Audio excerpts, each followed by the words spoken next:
Live from Fargo and serving you on TV, online, and on the go. This is Valley News Live at 10. 2 people were killed in a 2-vehicle crash late this afternoon in North Fargo. Police just confirming that the victims were the sole occupants of the vehicles. That crash took place at 7th Avenue and 43rd Street North just before 5.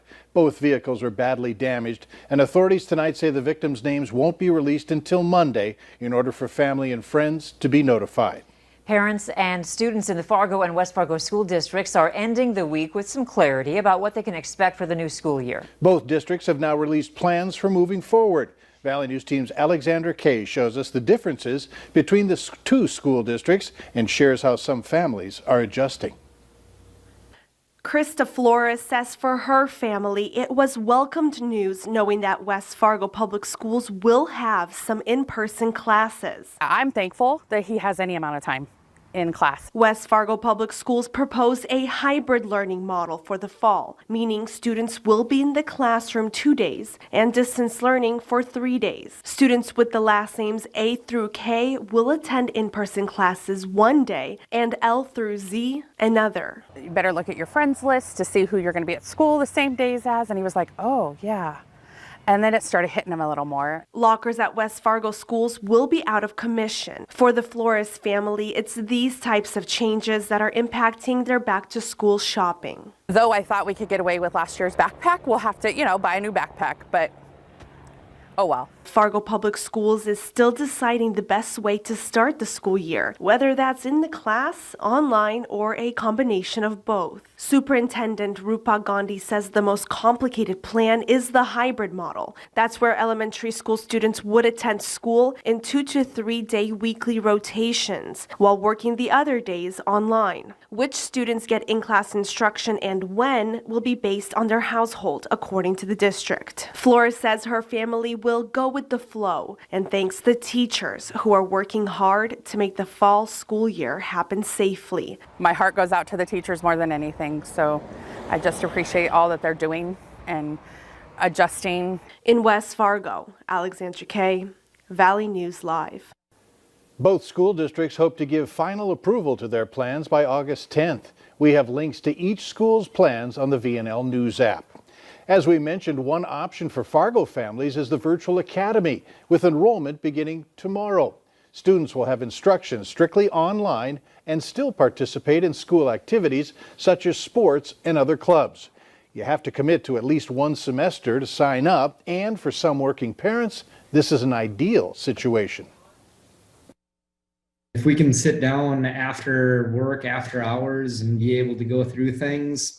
And even sit down on the weekends too. Have synchronous sessions where they would log in at a certain time to interact with the teacher, but that we're going to have to be flexible enough that those are recorded for families that cannot be on at that time.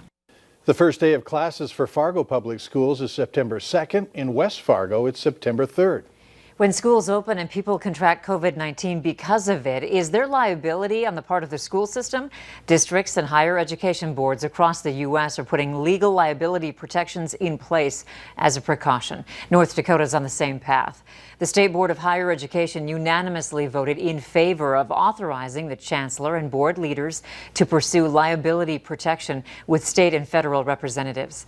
Assistant North Dakota Attorney General Eric Olson says the most likely opportunity to look at liability protections would come through either federal legislation or legislative action at the next session in January. Olson says there are some parts of state government that are already on board with this idea. I know that the North Dakota Chamber of Commerce has been working very diligently to work on this from the private sector perspective, and then also I know that there is support for this in some other branches of state government as well. Olson says if a school does everything in its power to maintain safety and people are still exposed to COVID-19 at school, the State Risk Management Fund would likely cover the cost of a defense. Those who test positive for COVID-19 are supposed to stay at home in quarantine, but we're hearing reports across the country of infected people going out anyway. Morgan Benth investigates how health experts monitor those who should be home. detained for breaking quarantine. That's what a father and son experienced in Hawaii this week. But North Dakota Department of Health leaders say people who've tested positive in our state have been fairly compliant. They stay home and they know what they're supposed to do. But what we do see is individuals who are close contacts that we want to quarantine. They're feeling good, and it's difficult. Kirby Kruger says they do allow those close contacts to go to work if they're an essential worker, have no symptoms, and wear a mask while on the job. Those who must quarantine receive surveys that must be filled out every single day. They'll complete the survey each day, and if they stop filling it out or they indicate that they have developed symptoms, then that indicates to our contact tracing team to follow up with them. If an individual fails to return their daily survey, the health department reaches out to ensure they're still isolating. Whether it's a text message or an email or a phone call, we follow up with those individuals on a daily basis just to see how they're doing. State health leaders say they have yet to come across a COVID-19 positive person refusing to quarantine. The North Dakota Health Department says quarantine periods are either 10 days from the start of symptoms or 10 days from the date of a positive test. When it comes to COVID-19, North Dakota today reported 168 new cases. There were no new deaths. In Minnesota, 779 new cases have been confirmed, along with 6 new deaths linked to the illness. For the full rundown of the numbers, you can visit our website or the VNL News app. Election judges in Minneapolis did a test run this morning to make sure they are on the same page as the voting machines. These tests are required by law to be completed before every election. Election officials are going through an accuracy checklist, checking off boxes as they go if things are working correctly, and also ironing out any potential problems. Some of these officials have had their polling places relocated this year due to COVID concerns. Social distancing, sanitizing, and mask wearing will be emphasized at all polling locations. I can assure you all election officials across this country have been diligently working and collaborating on making sure that every citizen across our country can cast that ballot safely and accurately. With the August 11th primary fast approaching, officials are encouraging people to mail those in as soon as possible to make sure it gets in on time. Minnesotans can use their driver's licenses, learner's permits, and ID cards that expired during the peacetime emergency as valid proof of Minnesota residency to register to vote in the primary election.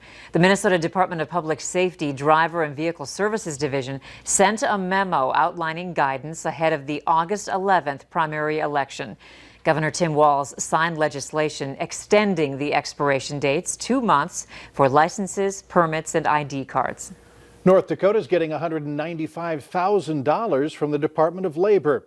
This money is for eligible workers affected by foreign trade. It comes from the Trade Adjustment Assistance Program, and that program provides job training services, job search allowances, and case management to those eligible workers. One local Essentia Health clinic is set to reopen next week, while another one will suspend walk-in care. Let's begin with West Acres Clinic, which is located in the mall. It's going to reopen on Monday. This will be for both family medicine as well as walk-in care. There will be 7 days a week for appointments. You can call 701-364-6600 for questions or for an appointment. Now, Essentia Health Osgood Clinic will temporarily suspend walk-in care on Monday. The optical shop and the family medicine clinic will operate as normal. Hours for the Osgood Clinic are Monday through Friday from 8 a.m. to 5 in the afternoon. For a complete list of walk-in clinics and hours, visit essentiahealth.org.